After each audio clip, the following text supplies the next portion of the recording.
Hello friends, welcome to our YouTube channels. आज हम पढ़ेंगे अलजेब्रिक एक्सप्रेशन। तो अलजेब्रिक एक्सप्रेशन होता क्या है? अलजेब्रिक एक्सप्रेशन जो है वेरिएबल्स, कांस्टेंट और अलजेब्रिक ऑपरेशन से बना हुआ होता है। वेरिएबल्स का बात करें तो वेरिएबल्स जो होते हैं एक्स, वाई, जेड टर्म्स जो होते हैं अलजेब्रिक टर्म्स जो वेरी करते हैं। कांस्टेंट टर्म जो होता है वो फिक्स होता है, जिनका वैल्यू कभी चेंज नहीं होता है, जैसे कि 3, 4, 8 ये हमारे कांस्टेंट कहलाते हैं। अब आए अलजेब्रिक ऑपरेशंस। तो अलजेब्रिक ऑपरेशंस जो होते हैं प्लस, माइनस, मल्टीप्लिकेशन और डिवीजन, इनको हम अलजेब्रिक ऑपरेशन बोलेंगे। ये हमारे पास एक अलजेब्रिक ऑपरेशन है, तो इसको देखेंगे कि ये अलजेब्रिक एक्सप्रेशन है कि नहीं। तो 4y का स्क्वायर माइनस 3xy ये हमारा अलजेब्रिक एक्सप्रेशन है, क्योंकि यहाँ हमारे पास कांस्टेंट टर्म भी है, वेरिएबल्स टर्म भी है और हमारे पास इन दोनों के बीच में ऑपरेशन मल्टीप्लिकेशन है। ये दोनों के बीच में ऑपरेशन सब्ट्रैक्शन है और इनके भी बीच में ये वेरिएबल्स है, कांस्टेंट है और ऑपरेशन मल्टीप्लिकेशन है। आगे अगर इस अलजेब्रिक एक्सप्रेशन को हम लोग डिवाइड करेंगे तो ये टर्म्स में डिवाइडेड होता है। तो टर्म्स में हम कैसे स्प्लिट करेंगे इस किसी भी अलजेब्रिक एक्सप्रेशन में को? अगर किसी भी अलजेब्रिक एक्सप्रेशन के बीच में माइनस और प्लस से अगर सेपरेट कर देते हैं तो उनको हम बोलेंगे टर्म्स है। जैसे कि यहाँ पे इस अलजेब्रिक एक्सप्रेशन में ये माइनस है, माइनस टर्म में, तो ये हमारा एक टर्म हो गया, ये हमारा दूसरा टर्म हो गया। टर्म्स को फर्दर हम लोग फैक्टर्स में भी सेपरेट कर सकते हैं। अब टर्म्स का बात करेंगे तो टर्म्स जो होता है वो 4 टाइप्स का होता है। अगर एक सिंगल वेरिएबल है तो उसको भी टर्म्स बोलेंगे, कांस्टेंट है तो भी टर्म्स कहलाएगा, वेरिएबल इनटू कांस्टेंट तो इसको भी टर्म बोलेंगे, और variable into variable like this, variable into variables, तो ये भी हमारा एक टर्म्स है। आगे अगर हम कुछ क्वेश्चन करेंगे तो देखते हैं। ये हमारा क्वेश्चन है, हमारा अलजेब्रिक एक्सप्रेशन दिया हुआ है, तो इसमें बताना है कि हमारे पास कितने टर्म्स है। तो यहाँ पे देखेंगे माइनस प्लस से सेपरेट किया गया हुआ ये अलजेब्रिक एक्सप्रेशन। तो यहाँ पे कितना टर्म्स है हमारे पास? 1, 2 और 3। तो ये हमारे पास इस अलजेब्रिक एक्सप्रेशन में कितने टर्म्स हो गए? 3। नेक्स्ट आगे क्वेश्चन हम पढ़ेंगे numerical coefficient of the terms. ये हमारे पास एक टर्म है, इस टर्म में हम देखेंगे कि न्यूमेरिकल कॉफिशिएंट क्या है। तो न्यूमेरिकल कॉफिशिएंट होगा, न्यूमेरिकल्स मीन्स नंबर, तो ये है जो हमारा वेरिएबल्स है, इसमें न्यूमेरिकल्स पार्ट क्या है? माइनस, और एक यहाँ पे 1, कुछ नहीं है तो 1 है, तो -1 हमारा न्यूमेरिकल कॉफिशिएंट हो गया। अगर हम बात करें कि कॉफिशिएंट ऑफ वाई, तो कॉफिशिएंट ऑफ वाई क्या हो जाएगा? -x का स्क्वायर। अगर हमें पूछा जाएगा कि एक्स स्क्वायर का कॉफिशिएंट बताना है तो एक्स स्क्वायर को एज इट इज रखेंगे और जो बचेगा क्या? माइनस, और ये वाई, तो माइनस वाई इसका एक्स स्क्वायर का कॉफिशिएंट हो जाएगा। आगे हमारा एक टर्म्स आता है पॉलिनोमियल्स। पॉलिनोमियल्स क्या होता है? पॉलिनोमियल्स जो होता है बहुत सारे, दो या दो से अधिक टर्म्स से मिलके जो एक्सप्रेशन होता है उसको पॉलिनोमियल्स बोलते हैं। तो पॉलिनोमियल्स का हम लोग टाइप पढ़ेंगे। इसमें क्या पढ़ना है? मोनोनोमियल्स, बाइनोमियल्स एंड ट्राइनोमियल्स। मोनोनोमियल्स किसको बोलते हैं? जिसके पास सिर्फ एक टर्म होगा, एक टर्म है तो मोनोनोमियल्स, 2 टर्म्स है तो बाइनोमियल्स, 3 टर्म्स है तो ट्राइनोमियल्स। हमारे पास 5 क्वेश्चन है, इसको हम लोग देखेंगे कि कौन सा बाइनोमियल है, कौन मोनोनोमियल्स है, कौन ट्राइनोमियल्स है। तो फर्स्ट जो दिया हुआ है हमारे पास एक्सप्रेशन, इसमें 2 टर्म्स है, 1, 2, तो ये हमारा क्या हो जाएगा? बाइनोमियल्स। इसमें हमारा नेक्स्ट में दिया हुआ है 1, 2, 3, तो ये हो जाएगा ट्राइनोमियल्स। नेक्स्ट में दिया हुआ 1, 2, 3, तो ये भी हो जाएगा ट्राइनोमियल्स। नेक्स्ट है 1, 2, तो ये हो गया बाइनोमियल्स।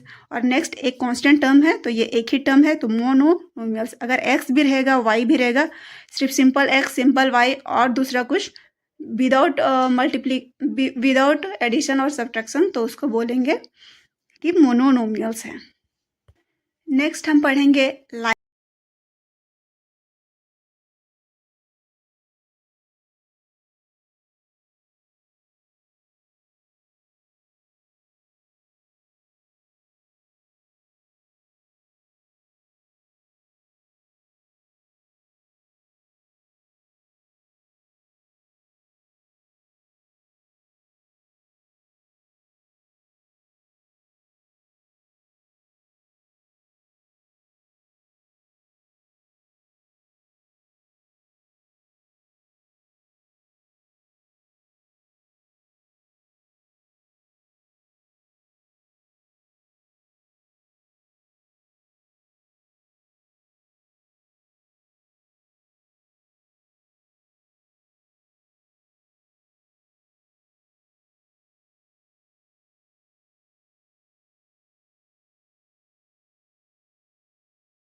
अब हम पढ़ेंगे एडिशन और सब्ट्रैक्शन ऑफ अलजेब्रिक एक्सप्रेशन।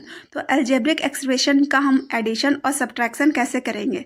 अगर हमें किसी भी अलजेब्रिक एक्सप्रेशन का एडिशन करना है या तो सब्ट्रैक्शन करना है तो हमेशा लाइक टर्म्स के साथ ही होगा। तो हमारे पास एक क्वेश्चन है, इसको देखते हैं। हमारे पास 3 अलजेब्रिक एक्सप्रेशन दिया हुआ है, इसको हमें ऐड करना है। तो कैसे ऐड करेंगे, ये हमारा जो है फर्स्ट अलजेब्रिक एक्सप्रेशन, फिर इसको लिख देंगे। उसके बाद सेकेंड में देखेंगे इसमें क्या है 4yz है। तो yz का टर्म्स कहाँ पे है, यहाँ पे तो नहीं है, इसके नीचे है, तो yz के नीचे लिखेंगे। उसके बाद नेक्स्ट देखेंगे zx वाला टर्म्स जो है zx के नीचे लिखेंगे। और फिर यहाँ पे दिया हुआ है 4y, तो 4y जो है वो कहीं भी नहीं है तो उसको साइड में लिखेंगे। उसके बाद नेक्स्ट जो दिया हुआ है उसको हम देखेंगे कौन सा टर्म्स है, xz वाला को xz के नीचे लिखेंगे। उसके बाद 5x ऐसा कोई भी टर्म नहीं है तो उसको साइड में लिखेंगे।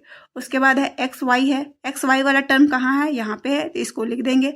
उसके बाद तीनों को लिखने के बाद हम लोग ऐड करेंगे।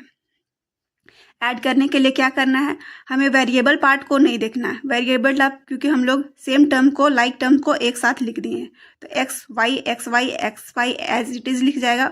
उसके बाद जो कांस्टेंट पार्ट है उसको हम लोग ऑपरेशन करेंगे। तो ऊपर में क्या है 7 -2, तो 7 -2 क्या होता है 5, तो 5xy। नेक्स्ट कांस्टेंट पार्ट को देखेंगे तो 5 + 4, तो 5 + 4 9, तो 9yz एज इट इज लिखा जाएगा। उसके बाद है हमारा दिया हुआ zx वाला पार्ट में 3 + 9 -3, -3 कट जाएगा, बचेगा क्या 9, तो 9zx हो जाएगा। उसके बाद नेक्स्ट में ये इनके साथ तो कुछ नहीं है, ये एक ही है, तो जैसा है वैसे एज इट इज लिखा जाएगा। -4y, उसी तरह 5x। ये हमारा कंप्लीट एडिशन हो गया अलजेब्रिक एक्सप्रेशन का। अब हम सब्ट्रैक्शन करेंगे 2 अलजेब्रिक एक्सप्रेशन का। तो 2 अलजेब्रिक एक्सप्रेशन को सब्ट्रैक्ट करने के लिए क्या करेंगे, एक दिया हुआ है अलजेब्रिक एक्सप्रेशन, इसको हम लोग को माइनस करना है किससे, दूसरे वाले से। जो फ्रॉम में दिया, फ्रॉम के आगे जो दिया उसको हम लोग पहले लिखेंगे, इसको लिख दिए। उसके बाद जो भी लाइक टर्म्स है उनके नीचे लिखेंगे। ए के नीचे ए वाला पार्ट, ए बी के नीचे ए बी वाला पार्ट, बी के नीचे बी वाला पार्ट, और कांस्टेंट है कांस्टेंट के नीचे कांस्टेंट वाला पार्ट। अब हमको ऑपरेशन क्या लगाना है, माइनस करना है, तो माइनस हो गया। अब माइनस करना है तो माइनस में, एडिशन में तो डायरेक्टली हम लोग एडिशन कर दिए थे, पर माइनस में ऐसा नहीं करना है। माइनस में करने, अगर जब भी हमें माइनस करना होगा तो हम लोग साइन को चेंज कर देंगे। इसके आगे क्या साइन है, प्लस है तो माइनस हो जाएगा, माइनस है तो प्लस हो जाएगा, प्लस है तो माइनस हो जाएगा, और प्लस है तो फिर से माइनस हो जाएगा। हम लोग इस तरह अल्टरनेट साइन चेंज कर देंगे। उसके बाद हम लोग ऑपरेशन लगाएंगे, और हमेशा ये काउंट जो बाद में चेंज किए हैं वही साइन को